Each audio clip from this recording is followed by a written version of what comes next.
To a story right now that is all new this morning. The craft beer industry is a booming billion-dollar business, but it is also an industry that lacks diversity. The woman behind DC's Urban Garden Brewing is working to change that, and she hopes to leave her mark on the city with her very own brick-and-mortar location as the first Black woman to do so. Marcella Robertson has her story.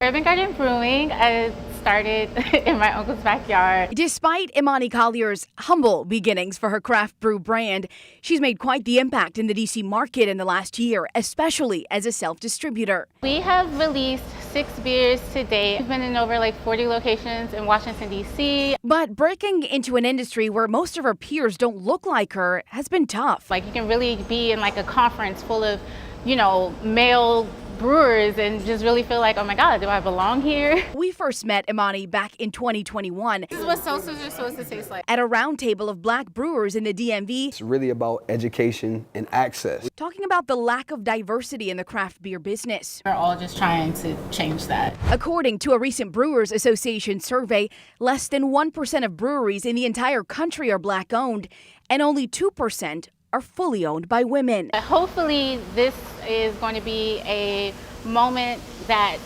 opens doors for more. Urban Garden Brewing is getting ready to sign a lease for a physical location in Fort Totten, a community fundraiser now up and running to help them get over the hump of the initial legal and permitting costs. It's going to be about art meets craft beer, meets a little luxury, very intimate, and I think it's something that DC has not seen before. But Eamoni's hope is that this tavern-style brew pub won't just change what the industry looks like, but change who's drinking the beer too. I think that we're going to be able to open the doors for a lot of new beer drinkers as well. And you'll see a lot more ladies, Black women, sipping beer at the bar.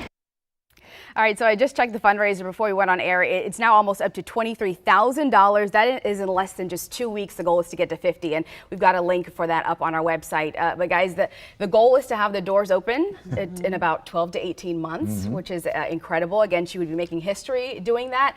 But what I really loved is she told me, she's like, I hope in 10 years that this is not a big deal anymore, for a Black woman to own a craft. Right. And somebody's got to step out there and do it. Exactly. And it's always good when somebody says, I'm going to be the pioneer and I'm going to do this, and then 10 years, 20 years from now, it's the norm. Yes. Yeah. So that's awesome. That's her goal. Yeah. And the money raised means people want to see her do it. Absolutely. Yeah. Love it. What a great story. Marcella. Good job. Thanks, Marcella.